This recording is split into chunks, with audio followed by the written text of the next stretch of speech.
All right, good afternoon.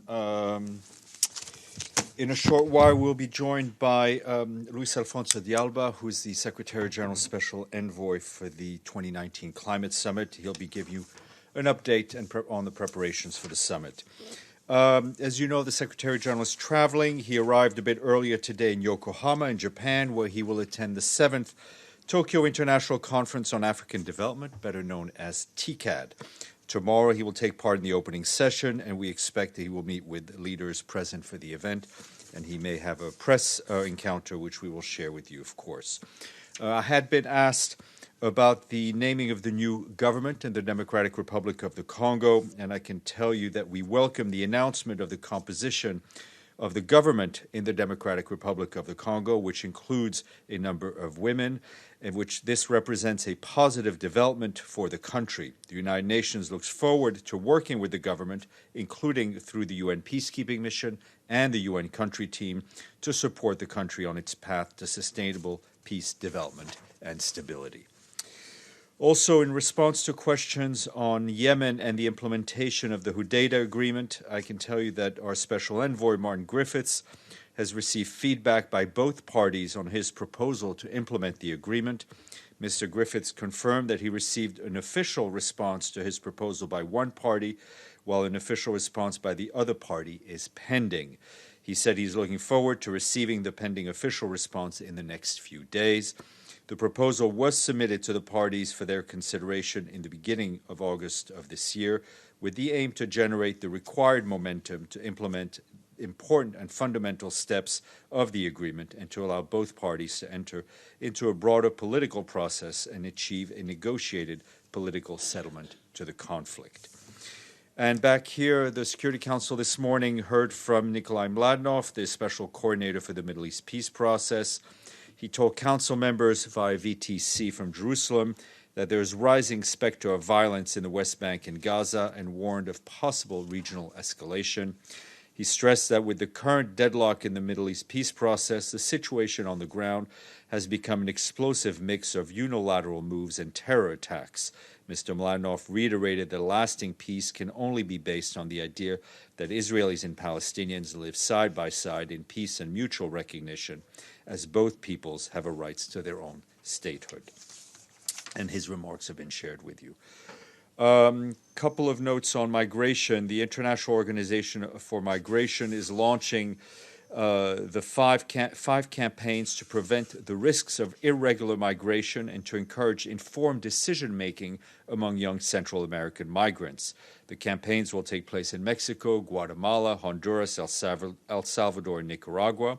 The 5 campaigns were developed based on the results of interviews in coordination with local partners to identify the type of information that is most needed by migrants. The campaigns also promote the use of a website set up by IOM where users can find information about regular migration channels and opportunities for local learning, work, and entrepreneurship.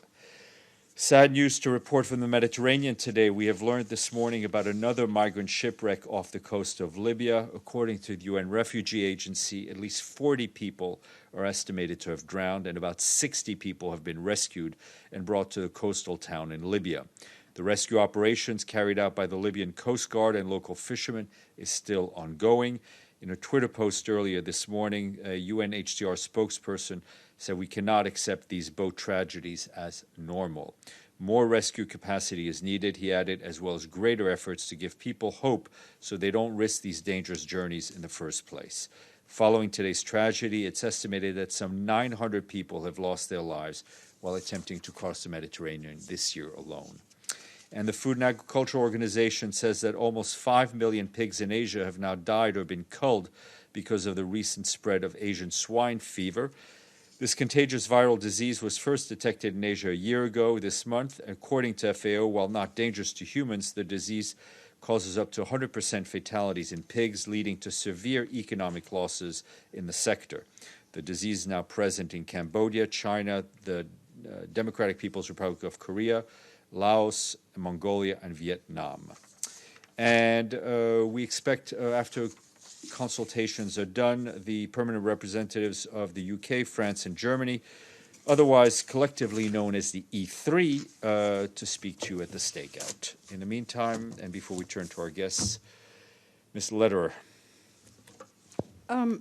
Steph, has the Secretary General received a letter from the Lebanese government about the recent reported drone strikes? Yes, we have. We have received. We have received a letter, and it has been circulated, or is being in the process of being circulated to the Security Council, and it outlines the Lebanese point of view and complaints regarding the recent drone issues. Masood. Yes, sir. Are you aware, that the Brazil has said that it has rejected all offer of help from G9 on the forest fires? Is that right? That's what we have seen. That's what we have seen in the press. The Secretary General addressed this issue quite extensively on this when he spoke at the G7 meeting. He welcomed the initial $20 million, but said that was a start, and the Secretary General will do whatever he can to mobilize the international response to the fires which have hit beyond the borders of Brazil. So at the G7 summit, Indian Prime Minister told President Trump that he believes that he will resolve this issue bilaterally, the Kashmir issue bilaterally. Do you have any information on that at all? No, the Secretary General was not present in that bilateral meeting. The Secretary General did have a meeting with Prime Minister Modi, as we explained yesterday. We obviously continue to follow the situation very closely in Jammu and Kashmir. Also, reports of restrictions and detentions in the Indian-administered side of the line of control in Jammu and Kashmir. The Secretary General reiterates what he has been saying both publicly and privately to India and Pakistan, to their leaders, to exercise restraint and to take whatever steps they can to diffuse tensions. How long did that meeting last, Steph? I don't have the timing on the meeting, but they focus. But you have the minutes of the meeting. Sorry? But you have the minutes of the meeting, right? I don't have the timing of the meeting. I know what they talked about, which we talked about yesterday. They talked a lot on the issue of climate, and obviously the issue of Kashmir came up as well. Philippe. Yes, Stephane, do you have more on this Yemen and the tanker? When is going to have the inspection of the boat? Sure. We have a technical assessment team currently in Djibouti to look at the issue of the Safar tanker. We expect the assessment to start either later this week or early next week. There are obviously some technical preparations that need to be made. The weather is also obviously the weather at sea is obviously a big factor. The cooperation from all the parties has been obviously very critical in allowing this important work to go forward. And just as a reminder that the tanker holds about 1.1 million barrels of oil, and the tanker has had no maintenance whatsoever since 2015. And I think it doesn't take much imagination to see what environmental catastrophe could behold if something would happen to the tanker. This will be the first mission, and the aim is to conduct a technical assessment and perform some initial basic maintenance if we can. And assessment results will then clarify, obviously, what will need to be done technically moving forward to strengthen the tanker as soon as possible. And also, I think what's important to note is that both the government of Yemen and the Ansar Allah authorities wrote to the UN last year and both requested assistance with the issue. Abdelhamid. Thank you, Steph. In his remarks to the Security Council, Mladinov said the following. He said Israeli authorities allowed Jewish visitors to access Al-Haram al-Sharif. And he continues and he said clashes between police forces and worshippers that took place before and during the entry of Jewish visitors into the compound. 29 Palestinians were injured.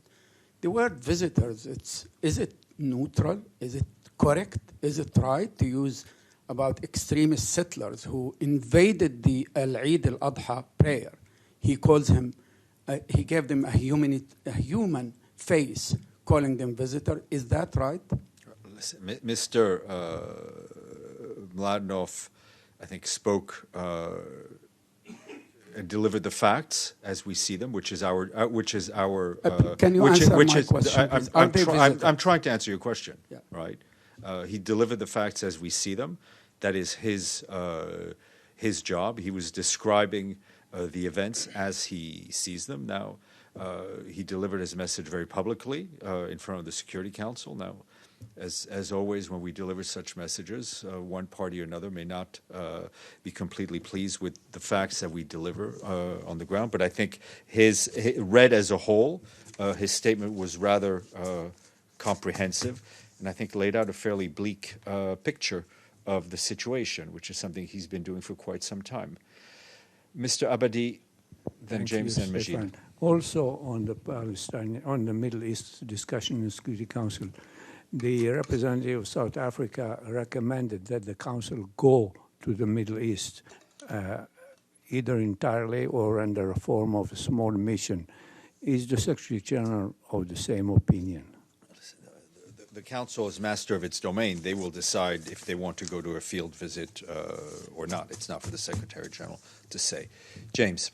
Thank you, Steph. Another G7 question.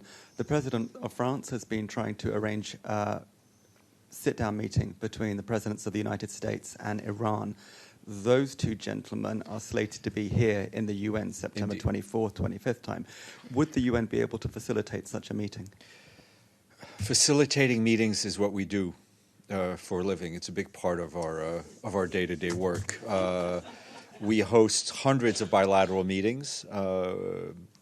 Our job during the GA is to provide the space. Some member states want to have bilateral meetings in the UN. Others have them in one of the many hotels that are here in New York. Whatever is asked of us, we will be happy to do, but I'm not aware of any contacts having been had on that particular issue. Yes, Majid. Other than the space, will the Secretary General has a role to get them together?